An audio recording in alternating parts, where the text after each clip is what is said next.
20वें साल में भी वो फिर से कमिट कर रहे हैं कि यस मैं हूं और आपकी आवाज़ उठाऊंगे। जो व्यक्ति 15 साल में नहीं उठाया वो 20वें साल में उठाएगा, इसकी गारंटी अब कौन लेगा? जनता, आम जनता अपने विधायक को देखने के लिए मैं जहाँ जाती हूँ तो कहते हैं सुन ली है, 5 साल पहले देख ली है, देखूं चुनावा है, आई थिंक तो जरूर है, एक बार हाथ जोड़ जाते। देखिए जनता सिर्फ परिवर्तन चाह रही है, क्योंकि उनको लगता है कि जो आकांक्षाएं, जो उम्मीद किसी से आप करते हैं, तो जब वो उम्मीद पर खड़ा नहीं उतरता तो उनको लगता है कि नहीं, इस बार परिवर्तन होना चाहिए। पार्टी को लगता है कि एक महिला कभी भी जीत नहीं सकती। ये दुर्भाग्यपूर्ण परिस्थिति है, विशेषकर महिला के लिए। क्या लगता है, या तो आपके पति दबंग होने चाहिए, पैसा, बाहुबल, सारा शक्ति उनके पीछे होना चाहिए।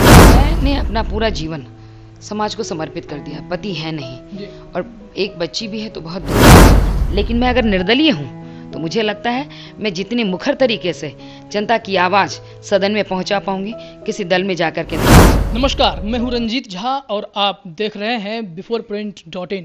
आज हमारे साथ हैं बांकीपुर से निर्दलीय उम्मीदवार सुषमा साहू जी। सुषमा साहू जी किसी पहचान की मोहताज नहीं है। महिला सशक्तिकरण के क्षेत्र में सुषमा साहू जी एक बड़े नाम के रूप में जानी जाती हैं।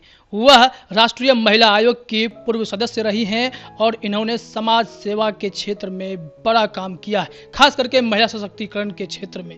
तो समाज सेवा पे ये काम तो करती रही हैं, लेकिन इस बार बांकीपुर विधानसभा से विधायकी करना चाहती हैं, जन सेवा करनी चाहती हैं।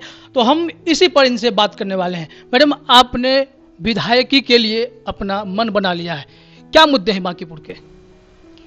सबसे पहले नमस्कार करती हूँ सभी जनता को, बांकीपुर की जनता के साथ साथ पूरे बिहार की जनता और भारत की जनता को नमस्कार करती हूँ। देखिए, मुद्दे कई हैं। सबसे पहला मुद्दा है परिवर्तन।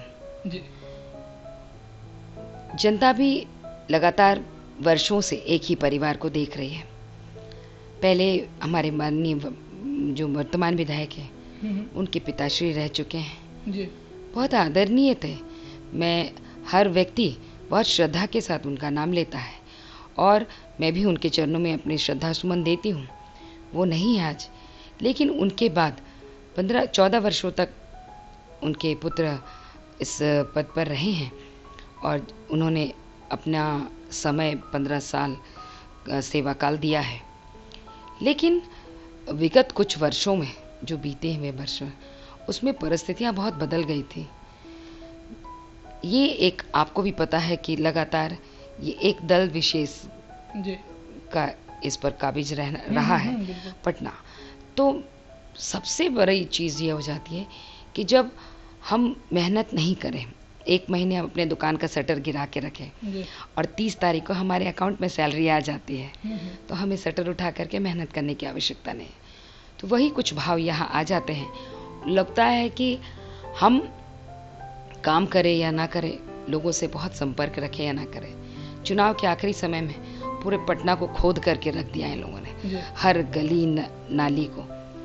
वो चाहते तो कुछ महीने पहले भी किया जा सकता था, कोरोना काल था, ठीक है, वो एक रीज़न आज दिया जाता, पर हर चुनाव में यही हो जाता है। मार्च तक अच्छा काम हो सकता था, काम करने के बाद लोग चलते हैं, लेकिन पर ऐसा कुछ हुआ नहीं। ये एक दुर्भाग्यपूर्ण विषय है।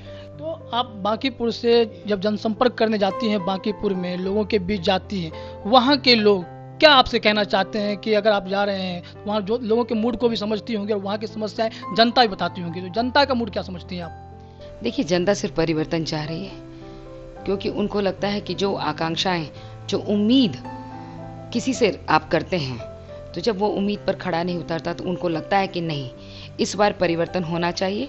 क्योंकि मैं किसी पर टीका टिप्पणी नहीं कर सकती, मैं कुछ खुद ही उस दल विशेष से बिलोंग करती रही हूँ, आज भी हूँ। जब तक कि मैं अपना नॉमिनेशन दायर ना कर दूँ और मैं अपना जिस दिन विड्रॉ करने का है उस दिन तारीख ख़त्म ना हो जाए, तब तक मुझे लगता है कि जनता अब थोड़ा सा ऊब चुकी है, क्योंकि तारतम्य जो एक तार होता है जोड़ने का जनता और प्रतिनिधि के बीच, वो बहुत हद तक टूट चुका है। आज खुद माननीय विधायक जी को भी ये लगता है। तो आप जैसे आपने जन समस्या की भी बात की और वहाँ की सारी चीज़ों को भी आपने उठाया। एक बार हम उस पार्टी विशेष की भी थोड़ी बात कर ही लेते हैं कि आप जो है यह इस पार्टी में अभी भी बरकरार हैं। नॉमिनेशन के बाद आपने कहा है कि फैसला लेंगे। ऐसी चर्चा काफ़ी तेज थी कि सुषमा साहू वहाँ से विधायक उम्मीदवार होंगी, तो फिर अंतिम समय में यह फैसला बदलना, आपका क्या रिएक्शन है इस पर? देखिए, पार्टी को लगता है कि एक महिला कभी भी जीत नहीं सकती। ये दुर्भाग्यपूर्ण परिस्थिति है। एक ही व्यक्ति एक ही परिवार से 30-30 वर्षों तक रहता है, तो दूसरे कार्यकर्ता, मैं आज भी कहती हूँ कि अगर आपको लगता है कि सुषमा सक्षम नहीं है, मैं 15 वर्षों तक लोकल प्रतिनिधि रह चुकी हूँ और काबिलियत के बल पर रही हूँ, और सबसे बड़ी बात कि ईश्वर की कृपा रही है कि मैं एक पहचानी भी जाती हूँ। तो वैसी जगह में जब मैं स्थानीय चुनाव जीत सकती हूँ, तो पार्टी मुझ पर क्यों नहीं विश्वास कर रही? और अगर मुझ पर भी विश्वास नहीं है, मैं स्वागत करती हूँ किसी पुराने कार्यकर्ता को, एक ऐसा कार्यकर्ता जो वाकई में जिसने पूरा जीवन उनके पिताश्री के साथ साथ पूरा जीवन आज तक काट दिया, लेकिन सम्मान नहीं मिला। आज किसी का भी चेहरा आप ले आइए, पर चेहरा बदल दीजिए, और नहीं तो फिर मुझे इस मुकाबले में आना ही है। हर दल में महिला सशक्तिकरण की बात, आप तो खुद महिला सशक्तिकरण से हमेशा से जुड़ी रही हैं और आज भी आप सेवा कर रही हैं, तो महिलाओं की भागीदारी पर आप क्या करना चाहती हैं? कोई भी दल हो, चाहे हम एनडीए की बात कर लें या महागठबंधन की बात कर लें, तो वहाँ पे जब महिलाओं की भागीदारी की बात आती है, टिकट देने की बात आती है, तो पार्टी पिछड़ क्यों रही है? देखिए, पार्टी को हमेशा लगता है कि ये विनिंग कैंडिडेचर नहीं है। पार्टी को विनिंग कैंडिडेचर महिला के पीछे, विशेषकर महिला के लिए क्या लगता है, या तो आपके पति दबंग होने चाहिए, पैसा, बाहुबल, सारा शक्ति उनके पीछे होना चाहिए, या तो आपके पति का कुछ ऐसा दुर्घटना हो जाए, आप माने उनके पति के रहते रहते दुर्घटना हो जाए, तब ऐसी महिलाओं को भी टिकट दिया जाता है। बहुत बिरले एकाध महिला, वो भी दूसरे पार्टी से आई हैं चुनाव लड़के, तो इस पार्टी में फिर उनको टिकट पिछले साल भी मिला और वो विनिंग रही। लेकिन हम कहते हैं, या फिर आप बड़े पिता का नाम या एक बड़े परिवार या रसूख का नाम आपके पीछे हो, तभी आप विनिंग कैंडिडेचर दिख सकती हैं पार्टी की नज़र में। दुर्भाग्यपूर्ण स्थिति है, जिसने पूरा जीवन एक एक दिन जो घर में नहीं बैठता है, सिर्फ संगठन की बात करता है, पार्टी उससे भी यही सोच करके उसी तरह का बिहेव करती है। जब मैं स्थानीय तौर के चुनाव को अच्छे से जीत सकती हूँ, तो फिर मैं क्यों नहीं इसमें भागीदार हो सकती हूँ। बिल्कुल, एक बड़े स्तर पे आप इस तरह का काम, समाज सेवा करना चाहती हैं, जनप्रतिनिधि बनकर उनकी बातें, उनकी आवाज़ आप विधानसभा में उठाना चाहती हैं। आप सबसे बड़ी बात क्या है कि मैंने अपना पूरा जीवन समाज को समर्पित कर दिया। पति है नहीं और एक बच्ची भी है तो बहुत दूर है, तो पढ़ाई करती है, तो उस दौरान में मेरे पास कोई ऑप्शन नहीं है कि मैं अपना पूरा टाइम घर परिवार। एक महिला के लिए देखिए, दोहरा नहीं 13 माने व्यवस्थाओं को देखना होता है, एक बच्चा, एक परिवार और उसके बाद एक समाज। तो बच्चे की लाइबिलिटी मेरे पास नहीं है। परिवार में माता पिता हैं और परिवार में भाई भाभी हैं, बच्चे हैं, लेकिन वो जवाबदेही जो एक परिवार के तौर पे एक औरत का होता है, जिसमें पूरा समय, उसका आधा समय बीत जाता है, तो मुझे लगता है संपूर्णता भी मिलती है, खुशी भी मिलती है। ये मैं नहीं कहूँगी, क्योंकि एक हाउसवाइफ होने का एक अलग आनंद होता है, लेकिन मेरे पास जब वो लाइबिलिटी नहीं है, तो मैं क्यों नहीं कर सकती। मैं कहती हूँ सबसे कठिन चुनाव स्थानीय तौर पर वार्ड काउंसलर का होता है, सबसे कठिन। और जब कठिन चुनाव को जब हम जीत सकते हैं, हम तो कहते हैं बड़े बड़े लोगों को जिनका कद बहुत ज़्यादा है, वो एक वार्ड काउंसलर का चुनाव जीत करके दिखाए ना। जी, तो अभी मैदान में हम बांकीपुर काफ़ी चर्चा का विषय बना हुआ है। एक तो पहले से काबिज विधायक जिनका कहा था तिलिस्म तोड़ना फिलहाल मुश्किल दिखता है, महागठबंधन के भी वहाँ उम्मीदवार होंगे। एक और चेहरा मुझे सामने दिख रहा है, वो पुष्पम प्रिया चौधरी, जो इन दिनों सोशल मीडिया पर छाए हुई रहती हैं, जनाधार जो भी हो, तो उस पर आप क्या कहना चाहेंगे? देखिए, महिला है, मैं स्वागत करती हूँ। महिलाओं को कम से कम आधी आबादी को ये एहसास तो हुआ कि मेरी भी भागीदारी, जो बिहार का सर्वोच्च एक सदन है, उस सर्वोच्च सदन में मुझे भी बैठने का पूरा अधिकार है, वहाँ आवाज़ उठाने का अधिकार है। इसलिए कोई भी महिला आती है, मैं बिल्कुल उसका स्वागत करती हूँ। तो हम ये बात करना चाहेंगे कि तमाम दल होंगे, उनके भी सबके अपने मुद्दे हैं। सुषमा साहू जब बांकीपुर विधानसभा में जनता के बीच जाएंगी, तो इन लोगों से बेहतर क्या मुद्दे हैं इनके पास, क्या चुनावी मुद्दे होंगे जिनसे जनता के बीच वो राज करेंगी, वो जीतेंगी और विधानसभा पहुँचेंगी? देखिए, मैं मैंने अपने दही को कोई खट्टा नहीं कहता, लेकिन मैं एक चीज़ ज़रूर कहना चाहती हूँ, मैं सर्वसुलभ हूँ और मुझे कहते हैं ना, जांचा परखा 15 वर्षों तक जो मेरा कार्य रहा है एज ए स्थानीय तौर पर, महिला मोर्चा के तौर पर भी पूरे बिहार का भ्रमण और संगठन का निर्माण, फिर उसके बाद महिला आयोग में मेरी एक अभूतपूर्व भूमिका रही है, जो मैं किसी पर टिप्पणी नहीं कर सकती, क्या है आज का वर्तमान हो या पूर्व का हो। 28 सालों के कार्यकाल में आयोग में आप किसी राष्ट्रीय महिला आयोग की मेंबर का नाम मैं आपसे भी पूछूंगी तो आप भी मुस्कुरा दिए, क्योंकि आपको भी नहीं पता। लेकिन आज मैंने एक एहसास ज़रूर लोगों को कराया है कि आप किसी भी पद पर रहें, लेकिन अगर आप उसके लायक नहीं हैं तो कोई भी पद आपके लिए, आप किसी भी पद को सुशोभित नहीं कर सकते। तो पद इंसान उसको सुशोभित करता है, पद कुछ नहीं होता है।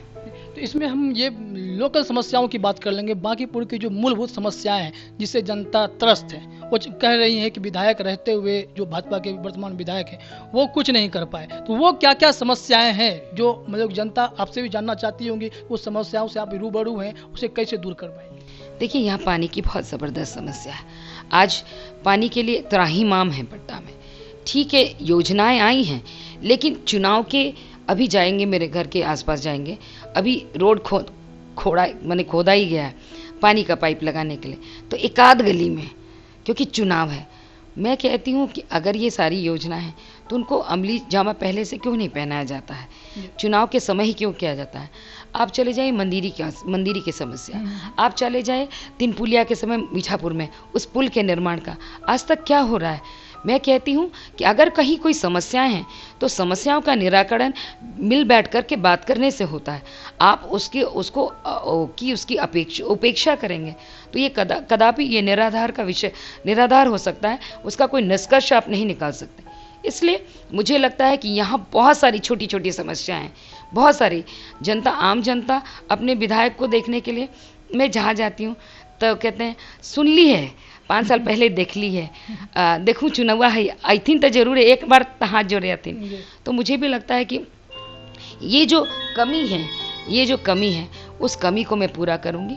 और स्थानीय तौर पर देखिए, हर गली मोहल्ले की अपनी समस्याएं होती हैं, उन समस्याओं को मिल बैठ कर बात करके, स्थानीय तौर पे बात करके, जिसकी प्रायोरिटी होती है उस प्रायोरिटी को पहले सॉल्व करना, ये एक राजधर्म भी है और मुझे लगता है एक प्रतिनिधि का पहला कर्तव्य भी है। चलते चलते आखिरी सवाल आपसे, आप निर्दलीय उम्मीदवारी पेश करने जा रही हैं, लेकिन भाजपा में अभी भी आप बनी हुई हैं। जब तक आपने नॉमिनेशन की बात की, नॉमिनेशन होने के बाद जो भी फैसला होता है, बावजूद इसके अगर आपको जनता ताज पहनाती है, आप जीत जाते हैं, तो क्या आप किसी दल को सपोर्ट करेंगे? नहीं, मैं अभी निर्दलीय हूँ, क्योंकि पार्टी ने मुझ पर विश्वास नहीं जताया। तो जब पार्टी ने मुझ पर विश्वास नहीं जताया तो जाने का सवाल कहाँ से पैदा होता है। लेकिन मैं अगर निर्दलीय हूँ तो मुझे लगता है मैं जितने मुखर तरीके से जनता की आवाज़ सदन में पहुंचा पाऊंगी, किसी दल में जाकर के नहीं, क्योंकि उनका अपना एक मैनिफेस्टो होता है, उस मैनिफेस्टो के खिलाफ हम जा नहीं सकते। लेकिन अगर निर्दलीय है तो वो सबका परिवार का बच्चा हो जाता है, मैं यहाँ की बेटी हो जाऊंगी। और पूरे बांकीपुर की जनता की जो भी आवाज़, जो भी समस्याएं, आज आप सबसे बड़ी समस्या देखिए हमारे यहाँ खास महल की है। 15 वर्षों तक हमारे माननीय विधायक रहे, आज तक खास महल के बारे में कभी उन्होंने शून्यकाल में भी कभी प्रश्न एक नहीं उठाया। और लेकिन चुनाव है तो उन लोगों से मिलते हैं और फिर से 20वें साल में भी वो फिर से कमिट कर रहे हैं कि यस मैं हूं और आपकी आवाज़ उठाऊंगे। जो व्यक्ति 15 साल में नहीं उठाया वो 20वें साल में उठाएगा, इसकी गारंटी आप कौन लेगा। तो ये थी हमारे साथ निर्दलीय उम्मीदवार बांकीपुर विधानसभा सीट से सुषमा साहू, जिन्होंने वादा किया है और दावा किया है कि अगर यह विधायक बनकर आती हैं या जनता के द्वारा चुनी जाती हैं तो बांकीपुर की तमाम समस्याओं की पूरी कोशिश करेंगी कि वह ठीक हो, दुरुस्त हो। तो मैडम, आपको बहुत बहुत शुभकामनाएं हैं, आप जरूर उम्मीदवारी पेश करें और जीत कर आएँ और जनसेवा करें। धन्यवाद आपका भी। अगर आपको हमारा वीडियो पसंद आया हो तो इसे लाइक करें, सब्सक्राइब करें और साथ ही बेल आइकन दबाना ना भूलें।